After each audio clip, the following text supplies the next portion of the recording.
Pope Benedict's visit to Spain continued on Friday. The pontiff travelled to the picturesque Madrid mountains, where he spoke to over 1,600 young nuns at El Escorial Monastery before meeting with 1,500 university lecturers, whom he warned about science without limits. The Bishop of Rome travelled back to the Spanish capital, where he officiated the Stations of the Cross in the evening, the first time such an event has been held during World Youth Day.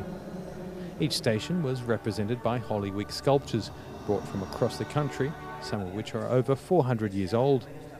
On Saturday, the Pope began the day hearing confession in Retiro Park before saying Mass with 5,000 student priests at Almudena Cathedral.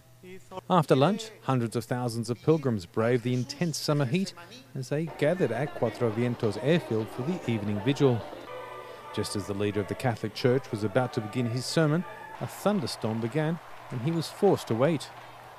The Pope eventually began his speech and thanked those present for their strength and happiness despite being tested by the elements.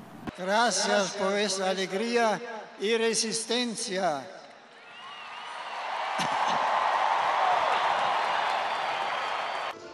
Many pilgrims stayed overnight at the airfield for Sunday Mass.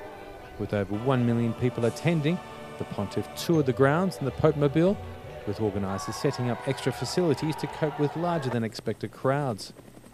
Benedict XVI asked believers to follow Catholic doctrine and stated that Christ cannot be separated from the Church. It was then off to the Madrid Trade Fairgrounds to thank in person thousands of volunteers who helped stage this 6-day festival. The Pope travelled the short distance to Barajas Airport, where King Juan Carlos and Queen Sofia bid him a warm farewell. The next World Youth Day will be held in Rio de Janeiro in 2013.